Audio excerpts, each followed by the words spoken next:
Okay, today I thought I'd show you a few simple little modifications you can make on lures. Make them a little better, fix them up. This particular lure, I bought 3 of these, 3 different colors, and I bought 3 of them. And on the package it said that it would dive somewhere between 0 and 1 foot. And I wanted this to go about 8 inches or so deep, so I figured I was pretty safe. And I got it, and it goes 0. It stays right on top of the water.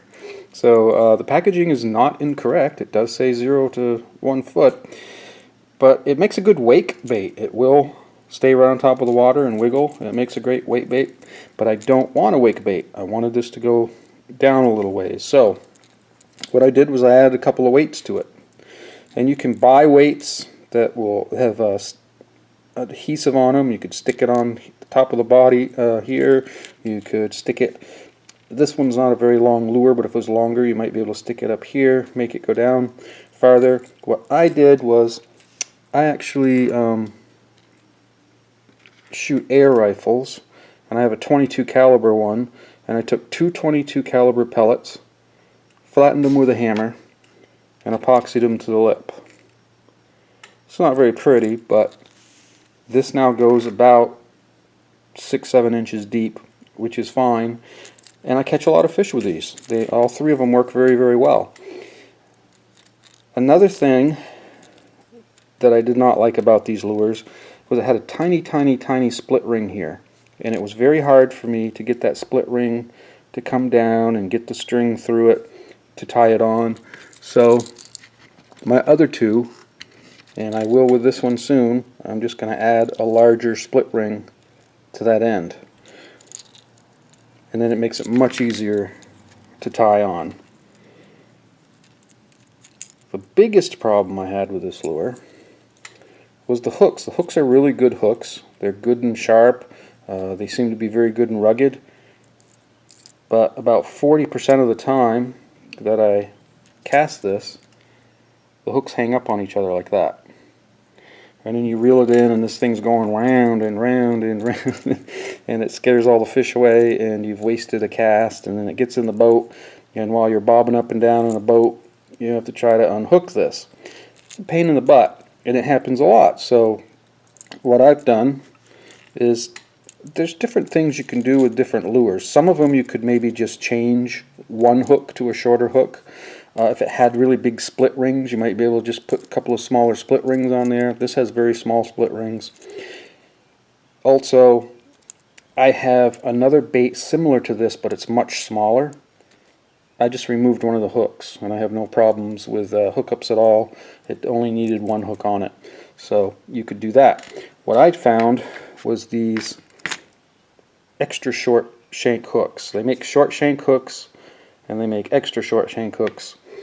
And these are Kevin Van Dam Mustads. I'll put the model number down below, so make sure you get the right thing. But if you really need some short hooks, these are great hooks, and they're much shorter. And I'll put 2 of these on this lure, which I've done with my other 2, and this is no longer a problem. This doesn't happen anymore. Now with any type of bait, and this one works fine, but sometimes your bait will go to one side or the other. It doesn't want to run true. Just take a little pair of needle nose pliers and just bend this just a little bit one way or the other, and keep doing that until it runs true. Here's a spinnerbait that I made. This is an early spinnerbait, one of the first ones I made, and I don't know why, but I put a split ring here on the back. Normally I would just put the hook right in that loop when I tie it, but it works out well because I want to change this hook. This hook is way too small for this. Way too small. And some bigger fish are grabbing this and not getting hooked. So I'm just going to put a larger hook on there. Simple enough. Another thing with hooks, some people like to change them to red hooks. They think that the fish seem to strike better. Some people put it just in the front to simulate gill flash. I was reading an article in a magazine where somebody had a cigar-shaped Topwater lure, And what they did was they cut a section out of the middle of it and then glued it back together, and it made it about an inch shorter. And they put buckshot in it to make it rattle. And the other thing they did was put a red hook on the front, and they swear that it catches a lot of fish. I was thinking about that. You could buy several of these and have one just normal way. You could do one the way that this particular fisherman did, and you could take the section that you took off of the one, cut another one in half, and glue that section in there and make it even larger if you wanted. So there's all kinds of things you can do. Spinners, buzzbaits, clackers, not clackers, what are they called? Chatterbaits. You can always change the skirt. Make your own, buy them, whatever. Change the skirts. You get short strikes on these sometimes. They grab a hold of this and miss the hook. You can trim the skirt, or you can add a trailer hook. And trailer hooks are very simple to use. You buy a package of trailer hooks, and it comes with some type of tubing like this. And you cut this down to the size you need, and you just slip it over the end here like that. And of course I would trim it like that. And then you stick this hook through that plastic. Now some of them, this fits on there very nicely. Some of these don't fit very well. And what happens is, let me trim this down to size. They come with clear plastic, and it's hard. It's very, very hard to get over this. So what you do is you come in this way. And it makes it a little easier. You'll have to push kind of hard. You'll have to work it for a while to get it to work. But that will eventually go up over there. This one, of course, works very nicely.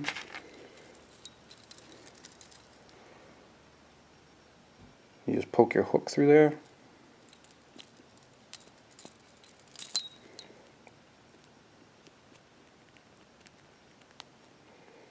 And there's your trailer hook. And with this particular model, their skirt is pretty well hidden from the skirt. That way a fish can come up and short strike this and you still catch them. Another thing you can do with spinners is change the blade. A lot of these you can change these blades. This is what I made myself. I've got a split ring right there. So I can put a different color blade, I can put a different size blade, I can put a totally different blade. I could put, this is a Colorado, I could put an Indiana, a Chopper, a Dakota, a willow leaf, whatever I want on there. So that's another modification that you can make with these. Frogs. Frogs are notorious for missing hookups. And there's one thing is when you buy a frog, the legs are usually really, really, really long. This has already been trimmed. But look how far those are from the hooks. Easy for a fish to come up and grab that and miss the hook. So I always trim the skirt. Another thing I do is the hooks, of course, to make it weedless, the hooks are really, really close to the body. And this body's soft. If a fish grabs hold of that and you really yank on it, you know, this should give way and hook the fish, but it doesn't always. So I always, and it's kind of hard to do because these hooks are very thick, heavy, hard to move, but I bend them out just a little bit and I bend them up just a little bit. This one came out pretty good here. This one came up a little higher than I really wanted it to. But I immediately started, I cut the skirt shorter and I moved these hooks and I started having a lot more hookups with my frogs. Another thing you can do with frogs is a trailer hook, and they make a special type of trailer hook. This is made by Lake Fork, and I haven't seen anybody else that makes one. I don't know if anyone else makes something like this or not. Lake Fork makes this, and it's called the frog tail hook, and it's got these two eyes on it, and you just slip them over the hooks like that, and then you would pull the legs through.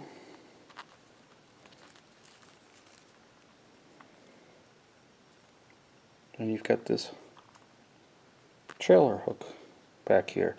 And it will go up over weeds and vegetation pretty well, so you're still pretty weedless. Not as much. It will get caught on things sometimes.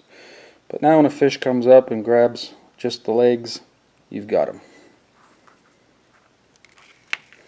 Another thing you can do is paint lures. I don't know how many times I've had a lure that I've either made or bought, and I'm just holding this one for show. There's nothing wrong with the color on this one. But I've had lures that just don't catch fish, and they seem to have a great action. I catch fish on things very similar to it. I might even have the exact same lure in a different color, and it works. I just can't catch anything, so I paint it. I've done that with a lot of lures, and bam, all of a sudden I'm catching fish.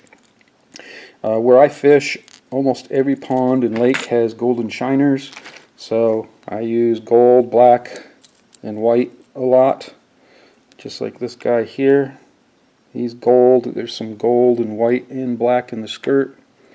I'm using gold spinners. I got a black and white bead. Usually if I just change the color of something like that to a fish that is very popular bait fish in that particular pond, bam, you're catching. Okay, so that's it. That's just a few simple little things that you can try, and good luck. See ya. Fish.